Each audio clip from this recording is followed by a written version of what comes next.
Well, hello, friends, and welcome to another edition of the 360 Experience podcast. I am your host, Tim Brahim, and today I'm super excited to hear a chuckle in my voice to bring in a great friend at this point in my life, Dan Habib.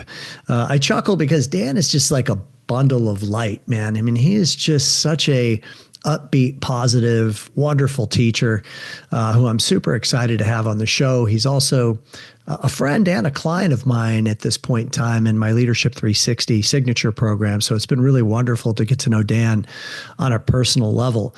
We're going to talk today about the markets, obviously, but more than that, we're going to talk about how he learned the markets, and we're going to make some suggestions as to how you could become a better student of the financial markets, in particular, the trading of mortgage-backed securities, interest rates, the economy, et cetera. But we're going to talk about other things such as the direction of interest rates, where he believes, along with the rest of the team at MBS Highway, including his father, Barry, as to where they're going in 2025.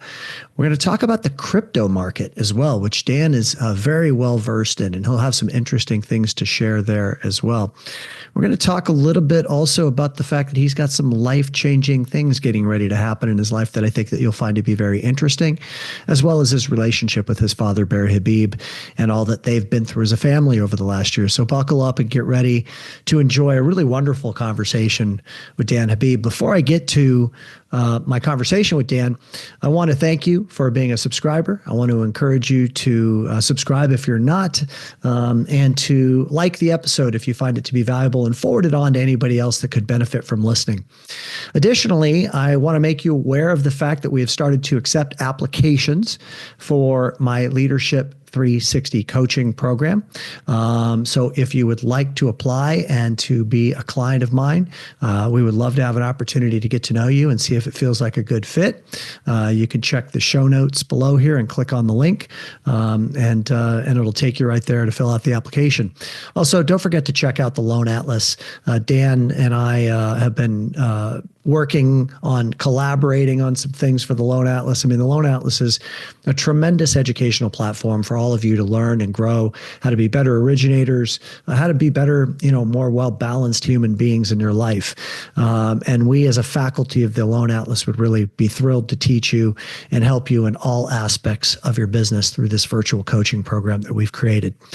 And with all that said, and without further ado, here's my conversation with Dan Habib in the 360 Experience.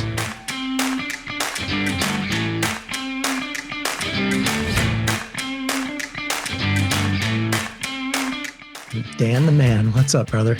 Tim, so good to be with you, my man. It's going to be fun. Man, it's been really, it's cool because like I've known your dad for a long time, like half my life. And I remember you when you were younger, but over the last, 6 months or so, we've become pretty good friends, and it's just a joy to have you on the show. And I'm really grateful for your time, and thank you for being here. And I think this is going to go in a lot of different directions. I mean, as I've gotten to know you as a man and know what's going on in your life, I think that there's some stuff that I want to cover there. But let's start with the business stuff. And a question that I was thinking about this morning when I was getting ready for our conversation was, I think it'd be interesting for you to take us back to you starting to learn the market. Okay. I mean, you're as well versed as anybody on the financial markets at this point, with maybe the exception of your dad. But I mean, you're probably a close second if that's where you land. And there's such a need for originators to understand the financial markets, to be able to articulate them, not just from the perspective of showing authority, but more importantly, how they feel about themselves.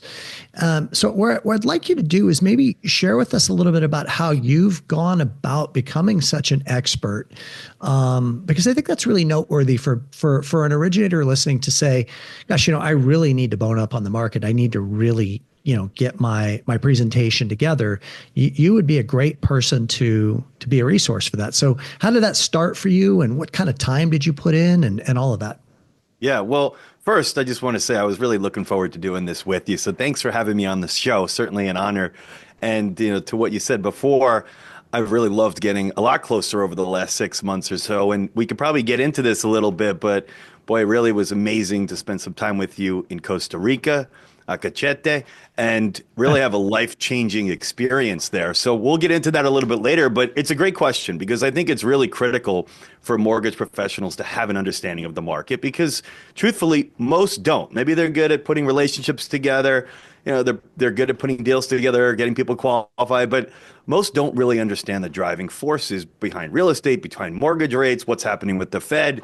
And because of that, if you have an understanding and you can articulate that, boy, it makes you the expert. I mean, people want to naturally work with someone that they perceive to be the expert, that's put the work in, and is somebody that they can trust. And I think knowledge is one of the best ways to build trust. So I think it is critical for your success and for increasing your conversion with customers and referral sources. So to your question on how I learned about the market, it's an ongoing process, right? I mean, it's called a student of the market for a reason. You're never necessarily a master, and the market certainly has ways of humbling you and doing things that is unexpected.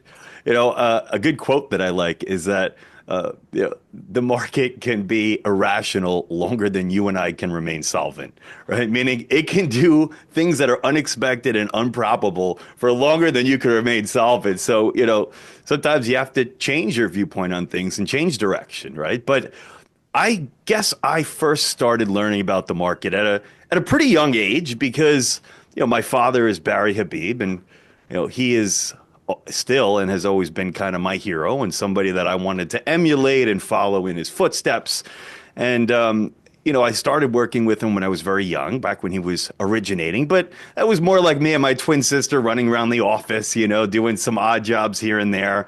But I really started working more closely with him back when I was in college. So this was when Mortgage Market Guide was around. And Barry saw back in 2001 the opportunity to create a company that helps mortgage professionals to be financially literate. And there really was nothing else like it at the time. And of course, this was also before Dodd-Frank. So there was some technology that had just come out where he could do things like text messages and alerts and stuff, which is crazy. It wasn't that long ago, but before that, you really didn't have the ability to do things with dialers and stuff like that. So he created Mortgage Market Guide. And it was predominantly written market updates every single morning, and then text messages and alerts. And of course, if we save you on a reprice, I mean, you could pocket that money as an LO back then. So it was very easy to quantify the service. So we grew that company together. I actually recruited the sales team, all my fraternity brothers at the time, young, fun group. And I started learning about the market then and really started helping with some of the writing and such. But I'd say the last several years have really been kind of the biggest leap for me. And, there's no magic sauce. It is literally just repetition every day, meaning, I start my day with a lot of reading. And I read several different pieces from people that we trust out there in the market, whether it's Peter Bookfar, John Malden, David Rosenberg, Lacey Hunt, you name it. I mean, you have to constantly be educating yourself. And truthfully, I kind of live inside these economic reports. You get the same reports that come out every single month, every week or every month or every quarter. And, after really kind of diving into them and putting the work and the time in, you really start to know what to look for. And what's really important is to not just take the headlines that you see out there at face value, because oftentimes the media may have an agenda or the headline is not really telling you the true story. If you dig into the details, maybe the report's actually weak, or maybe it's actually stronger than the headline would depict. So you really have to look beyond the headlines, and then you can analyze it yourself and then compare it to what the media is saying. So I think, the answer to your question is just daily putting time in. And if you're an MBS Highway member, watching the daily updates on a daily basis will give you a really, really concise way about going about that and understanding the market. But the only way, like anything, is to practice and to continually learn every single day. And then you start to put the pieces of the puzzle together. I mean, the devotion is what you're talking about, like the devotion to your craft. I mean, I was never, as an originator, I was never as sharp as your dad when it came to the financial markets. I mean, I was an, MBS Highway, a Mortgage Market Guide subscriber when I was an originator. So I would get the updates and I'd learn from him. But one of the things that I did do was I took very seriously the importance of me having a tight finger on the pulse. Like I I watched CNBC every morning. I read, the mortgage market guide report, and I knew enough to be dangerous. And I think that that's the important thing is that like I wasn't afraid of somebody entering into a dialogue with me and thinking like they knew more than me, because not to be arrogant, but I was able to maneuver that conversation without any problem at all because I had a tremendous amount of confidence in having a general understanding of how the economy worked, what reports come out every month, which ones move the needle. And I think that that's super, super important. Like, I don't know.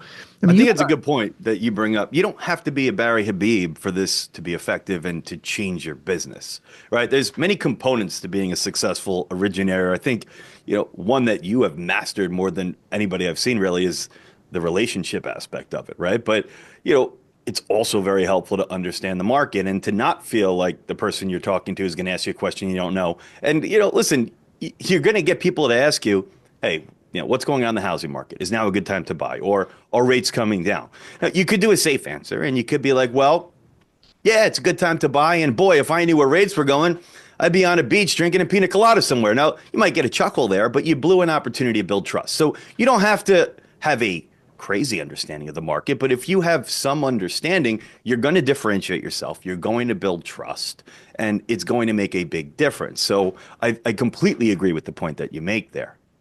I mean, your dad said a long time ago in a presentation that he did that I was watching that the most important question that you want the other person to ask themselves is, what am I going to miss out on if I don't work with him or her?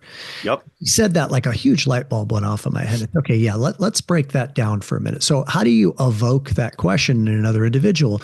Well, you do that by teaching them something they didn't know. Mm-hmm. If you teach somebody something that they didn't know, especially if they enter into the conversation thinking that they know it all, mm-hmm. Now the natural byproduct of you having taught them something is for them to say, what am I going to miss out on if I don't work with this person? Now, when I started in origination, I was very young. I was 25, 26 years old. And there were, in those early years, there were a lot of dialogue conversations that I was having with prospective clients who made, $1 million a year. And here I am 26, 27 years old. And I remember being very intimidated. And that was why I realized like, I really need to know my stuff. So I'm not intimidated by anyone. So when I'm having a conversation with a prospective client, I'm taking charge. Mm-hmm. And I think that that's an important component of it too, Dan, is as an originator, like people want to be led. Okay. Mm-hmm. When they come to you, they ultimately want to be led to making the right choice. But the question you need to ask yourself as an originator is, are you capable of leading? Mm-hmm. And that capability of leading can only come as a result of what you're talking about, which is that devotion to a consistent understanding of the markets and what's going on. From there, it's easy to take charge and lead them to the right choice. And if you've led them to a choice that you've articulated to them in a way that makes sense to them, they're going to surrender and they're going to say, I want you to be my guide. I want you to work with me. So, okay, early in your career, you're doing the fraternity thing, you're helping out in sales, then you make the transition to being an understudy of your father. Well, there was one step in between. So, it was always an understudy, but after we had grown Mortgage Market Guide, it was a successful company, had sold that company, and then, was working there and stayed on board for a while, but then we ended up leaving. We had a non-compete for a few years, and I had gone to Morgan Stanley, and I became a financial advisor. So took all my tests, my Series 7, 63, 65, you name it, and did that for a while. And boy, that's, to your point, it's a tough business to initially start with because you're going after clients that, you want people that have $1 million+ of investable assets. And here you are as this green young guy saying, why should I give all my money to you, right? So again, having to show your expertise and, making them feel smarter after having talked with you, I think is key in any business, but it's also a really good way to be magnetic. Something my father always likes to say is like, you want to be magnetic? When you talk with somebody, have them leave the conversation feeling better and feeling smarter. And, when you have that kind of leading mentality and you have command over that conversation like that, it also makes things like an eighth in rate a little bit less important, right? You're not always going to be the lowest rate, but boy, if you leave the customer feeling like, boy, this is a real professional, I really trust them with my financial future. I'm not going to really, hammer them over an eighth and rate if I think they're going to put me on the right path for success in the future. Okay, so this is going to be an interesting question for you, I suppose. I'm going to ask you to be a coach for a minute. I'm not sure if you've ever put that hat on before. Maybe you have, maybe you haven't. You have 11 colleagues in our Leadership 360 program that are all originating loans that you're, intimately interacting with as a part of that group. And then you have a much broader group of people that you've been interacting with for years now with the gigantic, client base within MBS Highway.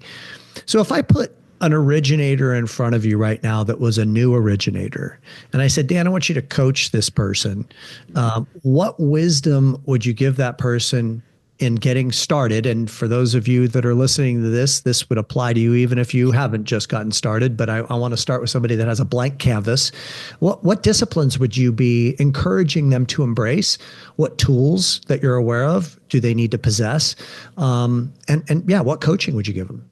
Yeah, so it's a great question. And listen, full disclosure, some of the things I'm going to say, I'm a part of, right? So, but there's potentially other solutions out there that you can achieve maybe something similar. But when you first start as a loan officer, the things that you would think you learn, you don't really get taught, right? So that's why we created our certified mortgage advisor course, which really helps you to understand the financial markets and how things work. That's why I think a program like the Loan Atlas is so critical to have all of that education. So those are some really great spots to start with.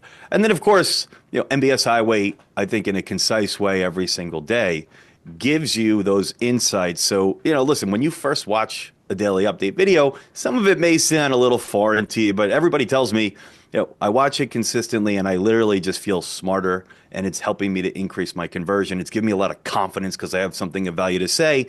And then after having it for a while, if you take it away, maybe they change companies. They're like, Dan, I don't know what to do. I feel lost. I need my daily update in the morning, right? So it's something that you can kind of look forward to. But I think resources like CMA, like Loan Atlas and MBS Highway can help you initially, but then also on an ongoing basis and can really help anybody. And then on top of that, listen, there's a lot of wonderful tools out there that you can utilize. At MBS Highway, we have some great ones that really can help you in any scenario to show maybe why they should be buying that home versus waiting for rates to come down, or maybe why it's better to buy versus rent. Whatever the scenario is, I think it's important to have tools and data at your disposal so you can really quantify in specific scenarios why it's better to buy or why they shouldn't be waiting. So all of those things I think can be very, very helpful. But maybe one of the most impactful things for me, and it doesn't necessarily have to be in the mortgage business, but I feel like I've accelerated things after going to Costa Rica and joining the L360 coaching program, which was one of the better decisions I've made in my life, and really committing to some goals, both personally and professionally. And one of the most impactful for me has just been joining like the 5 a.m. or 5:30 a.m. club, meaning waking up consistently early every day. So you give yourself the time to be proactive and not just be reactionary. If you really want to commit to being a master of your craft, you have to put the time in. But we all know that there's not enough hours in the day. And if you're getting up and then you're showering and then you're going right into work and then your day starts, it's not necessarily giving you that time that you need. So committing to getting up earlier, I feel like on most days I get more done than people do in their whole day before the business day even starts, right? And that was something that I really instituted through that L360 class, amongst other things. But I think that committing and being disciplined is key. And then, of course, there's different resources like CMA, like Loan Atlas, like MBS Highway that can really give you a jump start and give you that ongoing education so you can be an expert on the market. So I want to unpack a little bit of what you said there, because you went into an area that I didn't even expect, but I think it's really noteworthy. So I remember, I've said this a few times before, our buddy Josh Metal, he's been religious at getting up at 4 a.m. and having a very long, runway to his day before it gets started. And I used to think like, geez, like I could never get up that early. That's crazy. And I still don't get up that early. However, when I'm down here in Costa Rica, where I'm at right now, It's very easy for me to get up very early. I go to bed early. I'm usually in bed by between 8:30 and 9 o'clock, and then I'm up at like 5:30. And it's great because there's a 2 hour time difference to Los Angeles, which is where most of my team works.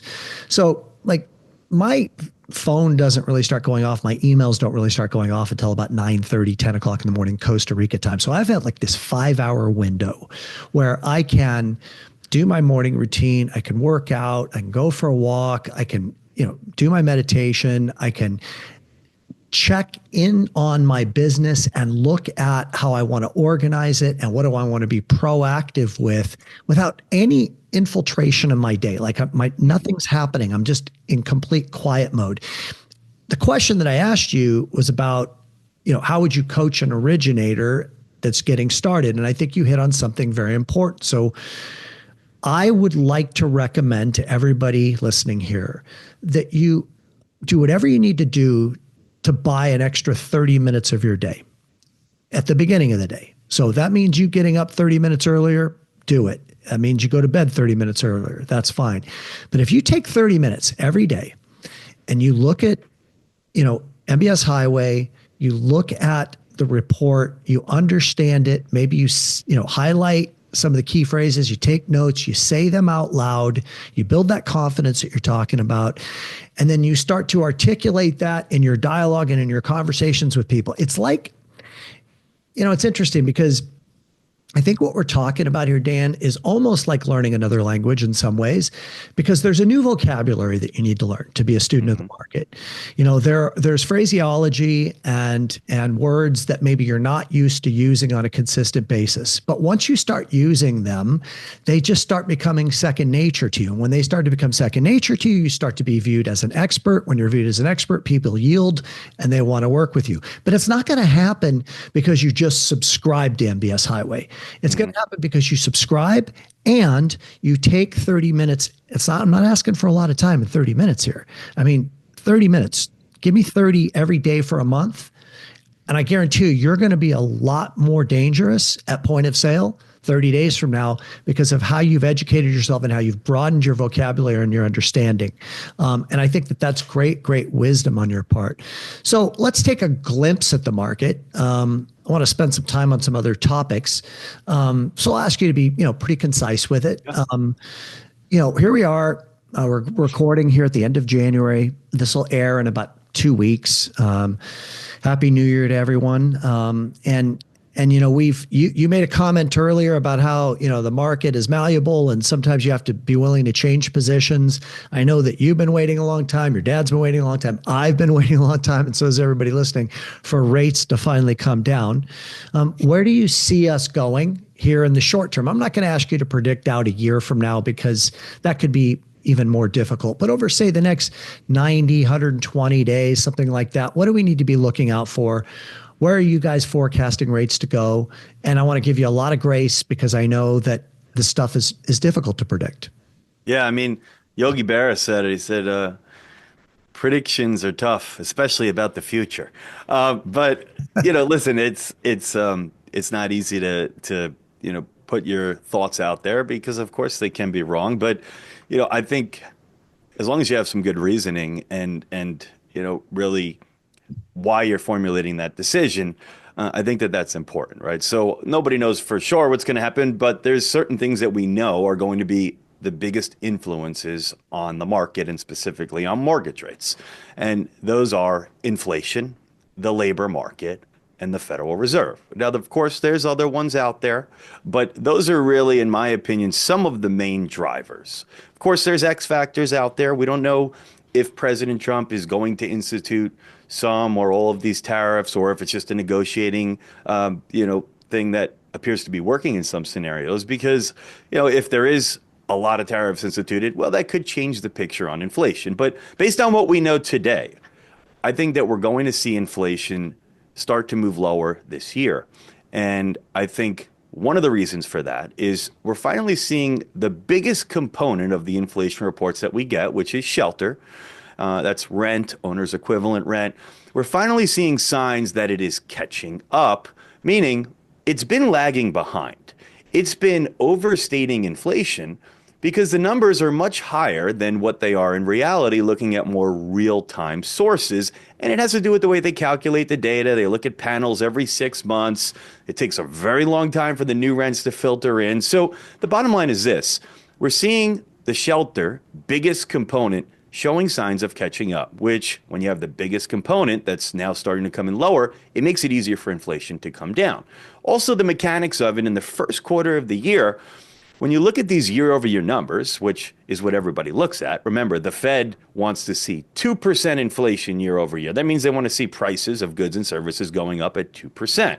Now, it's important to note that that still means prices are rising, just at a more manageable pace, and it's decelerated from some of the high inflation readings that we were getting. So the thing is when you get a new report, so on the 30th, or I should say on this Friday, right? So that's going to be the 31st. We're going to be getting PCE, personal consumption expenditures. That's the Fed's favorite measure of inflation. That's the one that they're benchmarking to 2%. Well, when you get the new reading, which is going to be for the month of December, what happens is the December reading from 2023 will fall off, and it gets replaced with the new reading. So the numbers that you're replacing can be important. If you're replacing a low number, even if you get a modest reading, it's hard to make progress. If you're replacing a higher number, it makes it easier to make progress on year-over-year inflation.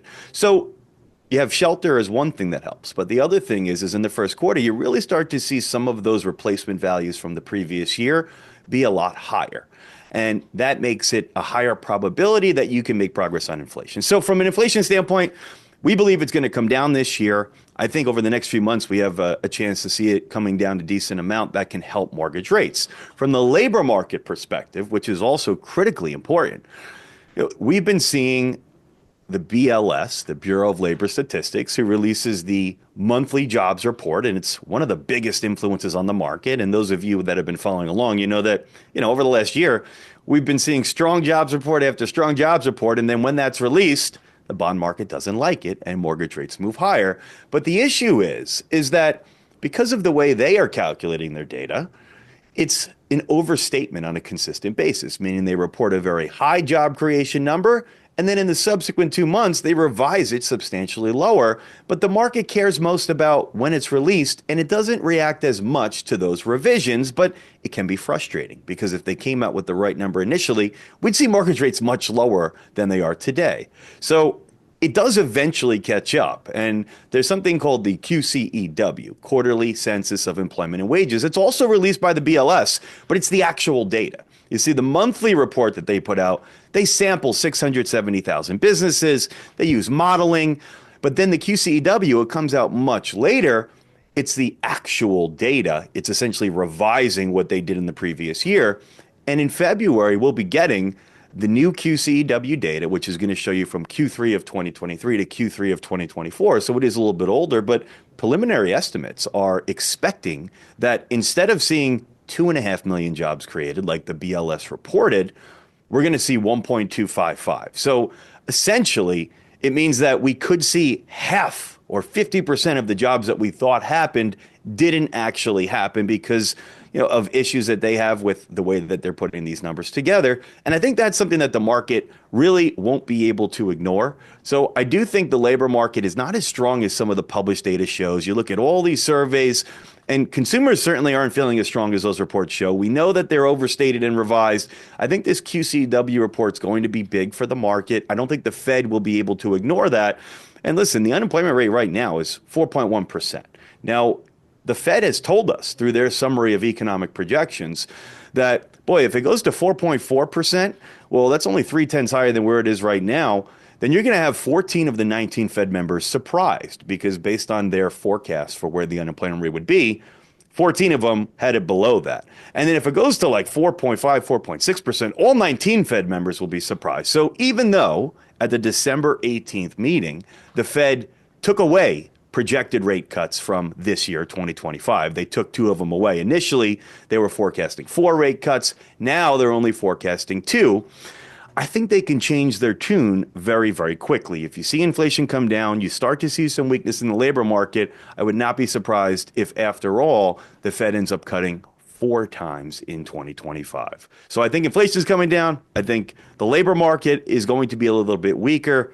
And I think that we're going to see the Fed end up being more accommodative and removing more restriction than they said at the December 18th meeting. You put all this together, I think we will see mortgage rates trending lower. And, it's always hard to put a number on things, but, we did release a pretty in detailed forecast at MBS Highway for this year. And we think there's a good chance that sometime this year, you could see mortgage rates in the high fives or low sixes. And listen, we saw that happen back in September. And we saw a ton of activity, right? We saw a lot of refis, we saw a lot of purchases. So we know the demand's there. And if we can get back down to some of those levels, I think it will be meaningful for everybody's business. I have a lot to to comment on there. So the first thing that I'll say is, the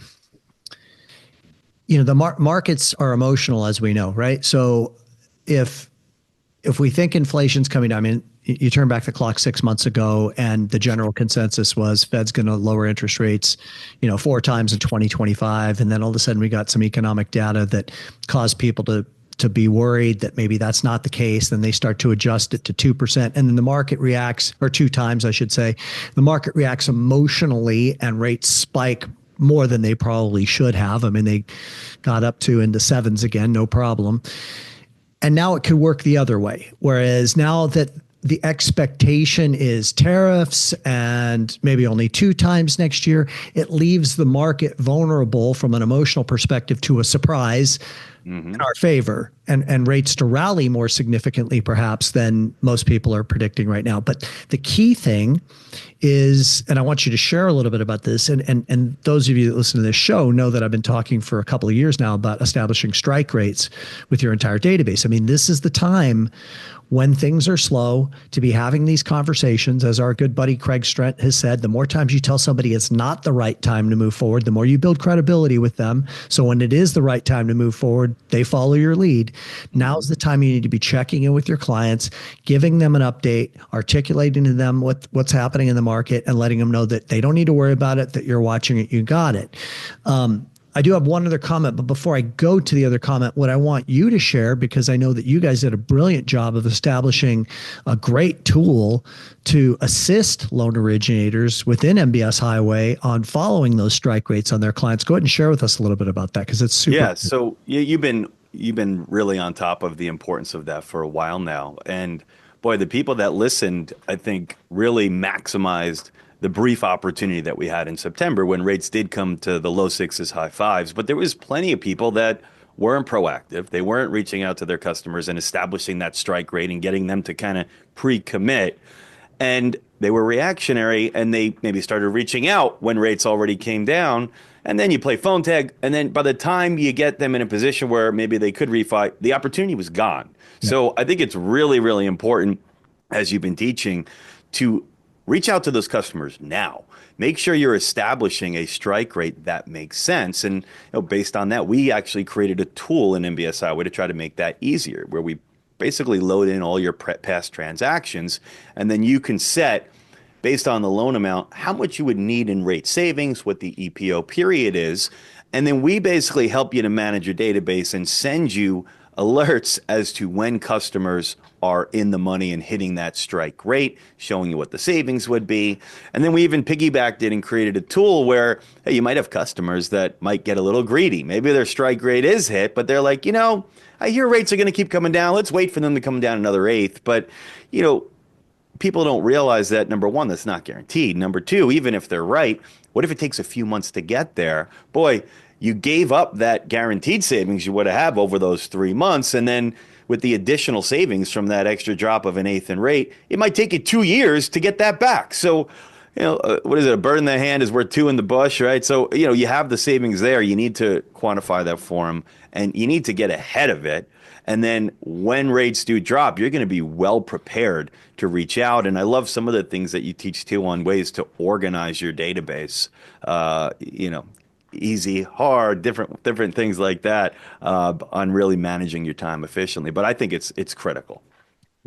Yeah, as you said, those that were ready, like Eric Bible in September of last year, he locked in 32 loans in a little over 2 weeks because he had strike rates established with everybody. And when that window of opportunity closed, he was already in the money, and he had a great fourth quarter of 2024 as a result of it. The other thing that I want to comment on, and I want to encourage everybody to like timestamp this moment and go back about 7 to 10 minutes is what I'm guessing. I'm not keeping track of time here. But at the very beginning of Dan answering my question about where the market is going, okay, he went into an explanation about the trailing 12th month and how it drops off and it gets replaced with the new number. It struck me when I was listening to you, the first part of that was so beautifully articulated, so simplistically articulated. I'm talking about a 2-minute stretch of scripting at the very beginning there, that if everybody just studied that and practiced it, practiced saying what he was saying, explaining how this works, and incorporated that into their presentation when somebody asks you the question about where do you think rates are going, where are we at with rates, and you just have that in your arsenal, a 2-minute display of your wisdom, guarantee your batting average goes up a lot. I know for a fact because it's how I operated. I mean, when I wouldn't even wait till they asked me the question about where rates are at. I would say, I want to explain to you how interest rates work. And then I would go into an explanation of PPI and CPI and the unemployment data. And I didn't get necessarily into the explanation of the trailing 12th month because I didn't know that back then. But by the time I was done with my little 2-3 minute spiel, I left people like surrendered to me. Like they're like, oh shit, this guy knows what he's talking about. Okay, what do we need to do to move forward? And that's the kind of stuff that I'm talking about, is just taking these brilliant explanations that you and your dad and the rest of your team give to their customers and just practicing repeating it and getting it down to where it's fluid for you and incorporating that into your presentation. You're going to convert more people than you're converting right now. So that's the big takeaway that I want everyone to get from that. All right, let's talk about another topic. This is going to probably surprise you a little bit. Give us a high level on crypto. Wow. Yeah, wow, right? Like, I mean, well, I don't talk about crypto very much. I did have Robert Breedlove as a guest in a brilliant episode about a year ago in the 360 experience. So if those of you that have not listened to that episode, go listen to it. It's spectacular. But I know you follow crypto closely. The current administration is definitely behind crypto. We're talking about establishing a national reserve. What wisdom do you have to share with people about how to become better students of the subject matter of, Bitcoin, Ethereum, Solana, XRP, and any other coins that might be worth taking a look at? I know you're passionate about it, so Yeah. So crypto is a fascinating, newer asset class, and it is the best performing asset class by far over the last 10 years. I truly believe it will be the best performing asset class over the next 10 years. It's something that, sometimes can get a bad rap because you hear about some of these nightmare stories of things happening with overseas exchanges, people losing all their coins and their money. But the basis of it is this: it is cryptocurrency. It trades like a currency. It trades 24/7. And there is thousands and thousands and thousands of coins, many of which are not good. Many of which are, scam type coins. Shit coins is the proper term, right? But there are several that really have what's called in crypto utility, which means that they have a purpose. For instance, XRP is unbelievable for global remittance payments, and Bank of America is using them for most of their internal transactions and such, right? So I would say that it is a very, very interesting and important asset class to learn about. And the best way to learn is, just like what we were talking about with the economic data and the mortgage market, is, watch some YouTube videos, put some time in. I also have a service called Crypto Charge, which really provides you, similar to MBS Highway, but for the crypto world, it provides you with daily videos and insights so you understand them and helps break down all the different coins and such. But I think crypto is really interesting as an asset class to look at, maybe for your personal investments. But I also think it has an impact, or can have an impact, on the housing market. And, we've seen a tremendous amount of wealth being created from crypto over the last year. It's like over $2 trillion. Just the last like 60 to 90 days, it's like 1.6 trillion. And of course, crypto's gone higher because of a friendlier regulatory environment. You have a pro-crypto president. You got rid of Gary Gensler, the SEC chair. You have Paul Atkins, a pro-crypto SEC chair. You also just have the timing. Every 4 years, Bitcoin has what's called a halving, where the supply coming into circulation every day gets cut in half. So it is a scarce asset, just like why gold has value partially because it's scarce. It's a finite natural resource, expensive to mine. So that is a big reason why it has value. Well, crypto, or not all crypto, but Bitcoin specifically, there's a finite number. It's the most scarce asset we've seen, 21 million, and there can never be more, of which almost 20 million have been mined. And, every day you have new Bitcoin coming into circulation, but every 4 years, that number gets cut in half. So it's getting more scarce as time goes on. And what happens here is, imagine if it was housing. Imagine if builders said every 4 years, we are going to build half the amount of homes than we did previously. What would happen over time? You'd have supply getting tighter and tighter and tighter, and you would have demand overwhelming that, and it would likely cause home values to rise. It's no different in this scenario here with Bitcoin, and Bitcoin being the largest by far by market cap, it's really kind of the leader. And, if Bitcoin is going up, it kind of like that tide kind of raises like all ships to some degree. There are things like alt seasons where Bitcoin will pause and then the alts move. Sometimes they move together. However, in my opinion, it's going to not only has already created a ton of wealth, I think this year it's going to create even more wealth. And the reason why that's important for housing is we have, a lot of, people of all ages now are beginning to own crypto, but by far the heaviest concentration is those that are Gen Zers. And imagine now as a Gen Zer where you're coming into all of this wealth. Well, because your home ownership rate in that cohort of people is about 8%, well, I think it's likely to believe that many of them may cash in their digital gains for a more tangible asset like real estate, especially because they aren't currently homeowners. So I do think that you could see that actually increasing appreciation and helping home values and causing more demand as we see this bull market that we're seeing unfold. So I think it's an interesting kind of way to look at it, but I think it can have an impact.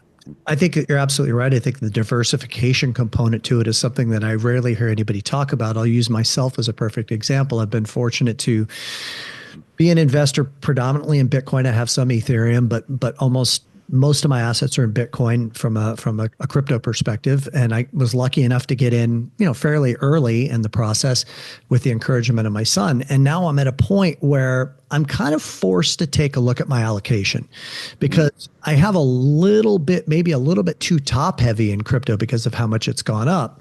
And I have to start thinking about, all right, when do I kind of move some of that out of Bitcoin potentially and into other solid asset classes such as real estate, to your point? And so I'm a good example of that. And then also a good example of it is my son, who has a decent amount of crypto for his age. He's 26 years old and he doesn't own a home, but he'd like to own a home eventually for sure. And at some point in time, you're going to see some of that money move into real estate. I want to just point the listener into a couple of directions and you could feel free to do the same. So I'm a big fan of Robert Breedlove, who I mentioned before. He's great. He's fantastic. I mean, to me, he's like the smartest guy in the room, like he really understands how money works and really is good at articulating it. So Robert's, what you would call a Bitcoin maximalist, right? Which means that he's not going to suggest that you invest in any other coins. He's really believes in the decentralized nature and scarcity and such of Bitcoin, right? So if you want a really great explanation of Bitcoin and why you maybe should be looking into that, I think he's one of the best sources to look at. But if you want to find out about maybe some of the other alternate coins, there's some other probably resources for that. Yeah, you could go I haven't listened to Raoul Paul in a while, but he's a source for a little bit broader perspective on alternative coins besides Bitcoin. Michael Saylor's another great, but he's a maximalist too. Obviously, yes. the founder of MicroStrategy. Boy, everybody thought he was crazy, and now he looks like the smartest guy because he's been.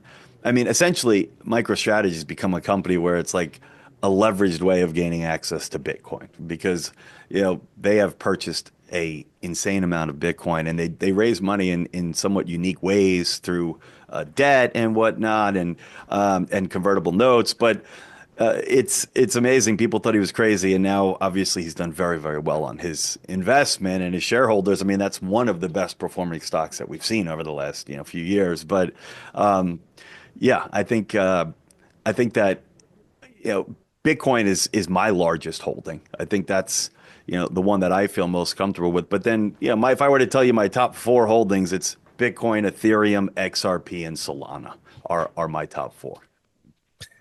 So let's go back to originators for a minute, because I think that you have a unique perspective that I want to tap into, because you know so many originators through MBS Highway, and you have power users that use your product. And you also have 11 colleagues in the Leadership 360 program that are, of which people like Ashley are terrific originators. What are a couple of the common denominators that you see in top producing originators, having rubbed elbows with so many of them over the years? Boy, listen, we have people that are subscribers to our services from most companies in the country. But we look at things like engagement and such, and it's a very common theme that the top producers in these companies, they get it, and they it's almost like the saying, like, you want to get something done, give it to a busy person. Like, these are people that are adapters, right? These are people that take it seriously, and they are logging into MBS Highway every single day. If you compare that to somebody that is not a top producer, maybe they're not engaged at all, right? So there is likely a correlation to not just MBS Highway, but just the way that their mind works and their commitment to things and their discipline, right? So, all of the successful people that I speak with, and as you mentioned, I get a chance to talk with LOs from all over the country and every company, they are plugged in. They really care about the education. They implement, I think, is probably the biggest thing, right? They take action. So they're watching the update every morning. They're using the tools. I mean, I just got a chance to speak for Shant, who is at Guarantee Rate. He's the #1 loan officer in the country, I think, for like the last few years. And boy, it was amazing. Barry and I went and spoke for him, and he walked us through like what he's doing. And he's doing what I want every loan officer to do, right? So he's having his team watch the update, but then he is utilizing like so many of our tools on a regular basis with his realtors, with his customers, whether it's the buy versus rent, the cost of waiting, the bid over ask. I mean, he is taking the information and the tools, and he's taking action and implementing it. And that is like a common thread I see with successful people. I'll add one more thing to that. And I think it's something that, you and your father do a phenomenal job of, which is that I think that top originators understand the value of relationship development, Yes. and, in my first podcast with your dad, which was, I think, about 2 years ago now, we talked about networking, and he shared some very, very important things that I'm sure that you've learned from him as well about connecting with people and taking an interest in people and really understanding the importance of helping people, understanding what their needs are, and then helping them, because the more that you do that, the more that you have people out there that are appreciative of you and want to return the favor. And Well, Tim, to steal a line from you, the loan officer with the most friends wins, right? So I think that has a lot of truth behind it, right? Where, yeah, that was the other thing I wanted to mention, is relationships are key. yeah. And Sean's brilliant at that. I had him on the show about 6 months ago, and it was a great episode. He's a great teacher. Okay, so now let's talk about your dad. So as we sit here in this moment, we have great gratitude, I think, both you and I, for his health and his recovery and the results that were recently received. And yet it strikes me that over the last year of you going through that journey with him as his son, with him as your mentor, and seeing how he showed up on a daily basis over that 12-month period of fear and worry that would cripple anyone, that would overwhelm anyone. I'd love to know, what are some of the things that you learned from your dad over the last 12 months as he's been on this journey to healing? Yeah. Well, first off, I have a lot of gratitude for you because, boy, besides being, I think, somebody that's amazing in the mortgage space and education. You've really been an unbelievable friend and have personally checked in with me and my dad on like a regular basis. So I truly appreciate that as a friend. But I learned a lot. My dad, I always thought as someone who was strong. He's always been like my mentor and hero. But just when I thought he couldn't make me even more proud to be his son, what he did and the way he carried himself over the last year was just amazing. Because a lot of people in that scenario, it's very easy to maybe take a step back, right? And understandably so. But he really kind of showed me, the courage that he has, but also what I thought was really interesting is like he was very thankful even as he was going through this. And this is one of the things that he teaches, even though he's got cancer and even though he's doing chemo or other treatments, he was thankful for other things going on in his life. He tried to come from a mindset of gratitude. And as I mentioned, that's one of the things that he teaches. And if you're able to do that, which is not easy, and remember, things can always be worse, there's still a lot that we are thankful for, then it opens the door for you to see other opportunities out there too. And, I thought it was so selfless. One of the things that scared him the most about going into this, aggressive chemotherapy plan that he did is that there was just not a lot out there. And people are afraid of the unknown. And boy, what really made him feel a lot better is when my younger brother, Jared's girlfriend, introduced him to somebody that she worked with who just went through it. And he was able to kind of answer a lot of questions, what to expect. So my dad, being my dad, he said, you know what I want to do? I want to use this opportunity to try to help others so other people don't feel the way I did.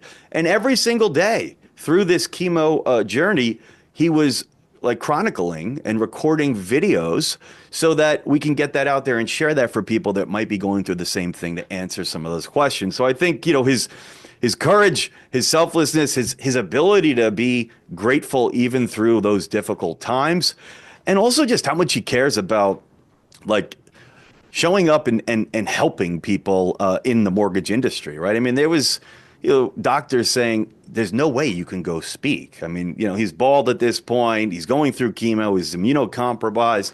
He went and spoke at UWM for like 5,000 people when the doctor said he wouldn't be able to do so.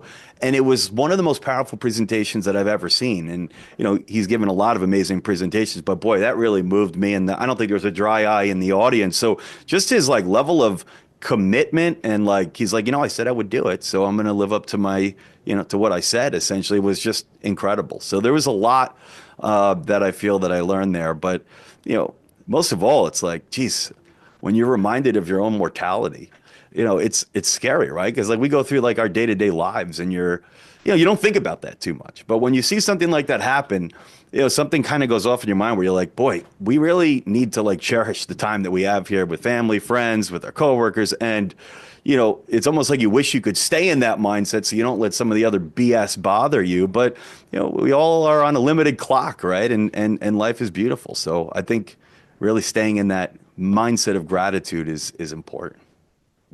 I learned a lot from him over the last year. I don't know if he realizes that. I am aware of many difficult days that he had, things that I would never share with anyone else because they were privately shared with me from him in terms of some of the experiences that he was having that were humbling, to say the least, frightening. And I was consistently astonished, and I would talk to my wife, Liz, about it all the time, about like, I cannot believe how mentally strong he is. Like it was so inspirational to me to just see him, fight and stay positive. And I think that, I know that your dad is a really smart guy. This I know because I've known him for a long time. And I think that he was able to access that high level of intellect to understand a few things that are critically important. And I think that one of the most important things that he understood was that I need purpose to get through this.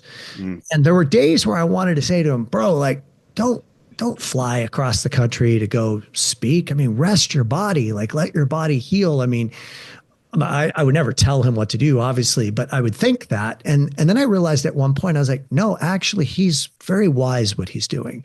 Like he needs to feel like his life has purpose in order for him to have the fuel to get through this, and that was a big learning for me, is just seeing how he got locked in on having purpose in his life, purpose in both teaching people and continuing to teach people and helping people that unfortunately would go through a similar journey from him in the future.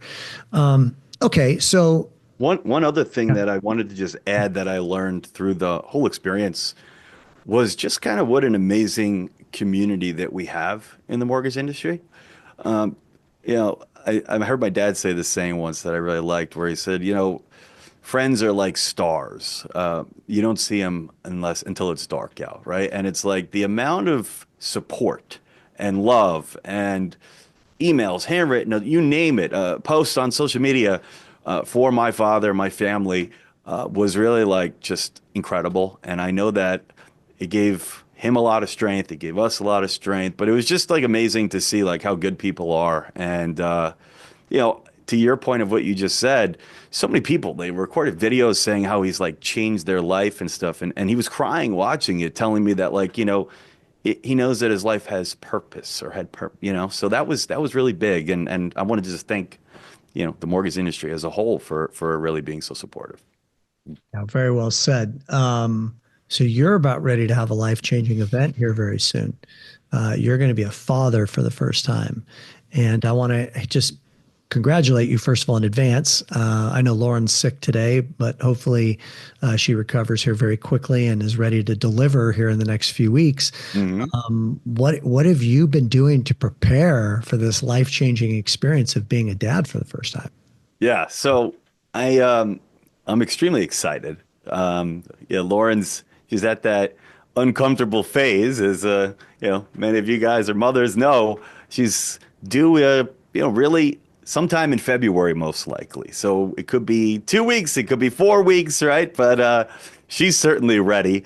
But I could not be more excited. I'm having a son, and it's kind of like the first. My twin sister has a boy and a girl, but this is like the first son that is going to carry on the Habib name. But I'm really excited to teach him everything, and I hope honestly that my son looks at me the way that I look at my father, right? Like I hope that I can be a hero to my son like my dad is to me.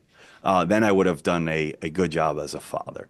So, I hope to have him on the daily update, recording content, maybe at like 4 months. I don't know. No, but I'm going to certainly start him young and understanding the market. Of course, he could do whatever he wants to do, but if he wants to follow in the family business, man, that would be pretty cool too. So really looking forward to that. And what I've been doing to prepare for that is, really trying to just like obviously get all the normal preparations together, the baby's room and whatnot, but really try to get to be like the best version of myself. Obviously, I know sleep, can be tough, right? And you want to have energy. I want to be as helpful as I can with my wife. So, also as a part of like the L360 coaching program that I'm so happy I did, and I told you it was life changing for me. One of the things there was a personal goal of ahead of my son, really getting myself where I want to be from a health standpoint, from a weight standpoint. And boy, since that retreat that we went on, which was like, was it August 16th we got back or no, November 16th, I should say, November 16th, I'm down almost 40 pounds. So, trying to get myself to where I can have maximum energy before my son gets here. It's amazing what $1,000 carrot hanging out there will do for you. Oh, Dan declared on retreat that he was going to lose actually less than 40 pounds, right? yeah. No, he said it was going to lose like 35. Yeah, your goal is 35. And he said, does anybody want to take a wager on that? And I said, I got $1,000 that said, oh, I figured, I'd be happy to pay you the $1,000 for you to be in great shape for when your son arrives. But you've also, I mean, I don't know how personal you're willing to go with this, but you've also had a very strong intention around being a good husband over the last few months. And I really admire you for that. I mean, you and I will never know what it's like to be pregnant. I mean, it has to be an incredibly life altering experience, body altering experience, hormonally altering experience. Definitely hormonally. And I know that like over the last few months, you've been really trying to be as present as you can with Lauren and supporting her. And I want to say great job on that. Yeah, that one's been really huge, actually. Yeah, I think many of us are, and I'll just speak for myself, but maybe some people could relate to this. But we work hard, and sometimes, at least for me, work didn't stop when I got home. I'm on the phone, I'm answering emails, and naturally, I didn't really see it, or it wasn't like as keen or aware to it as maybe I should have been. But my wife was feeling like, we weren't as connected. I wasn't as present when I'm home. I always got the phone, or I'm not 100% there. And then as a result, she doesn't really feel heard, right? So, I mean, listen, we've always had a good relationship, but to tell you how exponentially better our relationship has gotten in a short period of time, just by making some kind of small changes, right? I mean, I try to put the phone away and really give her like my full attention for at least a period of time when we're home so we can really connect and really to work on being present. It's made such a big difference. And she's noticed a huge difference and unprovoked has said, wow, like this is nice. So that's been very big for me too. And I would certainly suggest, everybody kind of take a look at that because that's important. There were times I didn't share this with you, of course, but there were times on retreat where I was sitting there and going, man, like this kind of sucks because this is a topic that we're talking about that doesn't directly apply to Dan, and was feeling bad and feeling like in some ways maybe you were being cheated because we're talking about, marketing or the perfect loan process or something like that, that doesn't have a direct correlation to what you do. But then I had this moment where it occurred to me that, no, actually, this in a very different way is very important for him because what he's being asked to do is to be present with something that doesn't directly relate to him, which is phenomenal training for him in his life when it's as it applies to not only his wife, but when you have a baby, you know, you know, when they're an infant, like they can't talk to you, they're sleeping a lot of the time. They need you to change their diaper. And I remember when I was a new father that sometimes I was lost. I didn't have the training, if you will, in presence and in connection that I do now. I mean, my wife said to me the other day, we're on a walk on the beach, and she just out of the blue said, I just want to thank you for all the times that you just listen. And I was like, wow, that like means so much to me because listen, in earlier times in my life in previous relationships, I don't think I was very good at that skill. And it's a practice skill. I mean, especially with guys like me and you, like we're teachers. Like that's what we love to do. We get paid to teach. We love to teach. God gifted us the ability to articulate words and to hold court and to share our wisdom. And left unbridled, that can run amok. And our ability to listen and to be present and to not have it be about us and yet still take an interest in another person, that skill can erode over time. So it's really wonderful, and I'm really happy for you and your family that you're cultivating this skill now because it's going to really pay off with your family in later years because they're going to feel that presence. They're going to feel closer. You're going to trust you more. They're going to come to you more. I mean, when you have kids, you're not there yet, but when they get into their teenage years, boy, believe me, that you're going to want them to feel safe coming to you and sharing with you whatever it is that's going on in school or going on in their new relationships that they're cultivating in their life. And if you're not somebody who's present, then they're going to feel like, well, he or she doesn't care and I'm not going to go talk to them about it, and they're going to go seek someone else to talk to. So I'm thrilled for you that the last few months have been, well, first of all, again, congratulations on your weight. I mean, you look fantastic. Thank you. I'm super happy for you. And then I'm just really excited for you to be a dad, man. Like I can't wait to see a picture of your new baby. And I'm sure Lauren is excited as well. And I can't wait for her to not have that baby in her so she can have her body back because I'm sure she's craving that. She is. But you're right. The listening is definitely a skill. One that I don't think I was very good at, and I'm still have a lot of progress to go, right? But I think I'm making some progress at least. But I think it's a continual thing that you need to learn and practice.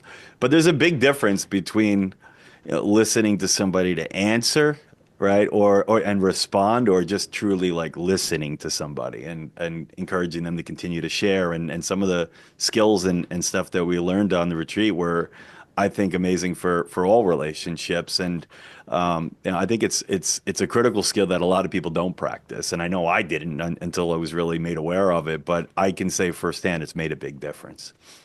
Yeah, that's a really important thing that you brought up. I've done a lot of personal retreats in my life, last 25 years or so, but constantly working on myself. And there was this one retreat that I was at, and we had this big group circle at the end of the retreat. And the facilitator said something really powerful. He said something along the lines of, now we're going to go around and I want everybody to take 1 minute to share. And here's your homework assignment. When you're not the person sharing, I don't want you, or I want you to catch yourself if you're thinking about what you're going to share. And when he said that, I was like, oh man, like you got me, because that's what happens, I think, for all of us, is like the person, three people in front of me is sharing and I'm not even listening because I'm thinking about what am I going to say? And how many times does that happen in interactions that we have with people all the time? And people can feel that. And that's where connection comes from, is when you truly hear somebody. I also quote my former professor when he said at my graduation that these skills, and he was referring to skills such as perception checking, active listening, some of the things that you were taught on retreat, these skills are perishable. It's not like you learn it. It's not like learning how to swim. You learn how to swim and you always know how to swim. No, they need to be practiced. And that's something that I think that I do a pretty good job of with my wife. Like just this last weekend, as an example, on Saturday, we made a conscious decision that we were not going to go out. We were going to, when I say not go out, I mean the whole day, like stay home. We're going to stay in bed. We're going to light candles, play music, and lay in bed together for like 5-6 hours and just talk and hear each other and ask each other questions. And it was like, gosh, by the end of the day, man, we were just like best friends, but you have to make a real conscious decision to reinvest into those important relationships in your life and to work on those skills. Otherwise, life just takes over and you just start reacting to everything. So, man, makes me so happy for you guys. I think I want to wrap with the question that I always ask everybody, and it'll be interesting to hear yours. So you have an opportunity to talk to your 18-year-old self. And you have an opportunity to give him some advice based upon all the wisdom that you now possess and everything that you've gone through up until this point in your life. What would you advise him if you had an opportunity to talk with him back when he was 18? Wow, that's a good question. So I think we all wish that with the knowledge and wisdom we have today, we can go back and do it all over again, right? Because, while I'm proud of where I am today, boy, if I could give my 18-year-old self, a kick in the butt and some wisdom, who knows, I could be maybe at an even greater point in my eyes, at least, depending on how you measure success, right? So I would tell him, don't party as much. I like in college, obviously, you're social, you're going out, but I would tell him to really think about what the important things are in life, which is, your family, which, at that age, I was probably less interested in hanging out with family and more interested in hanging out with friends. But I would say, not that I was a bad kid, but to focus more on the things that are important, right? To get an even bigger head start on really mastering my craft and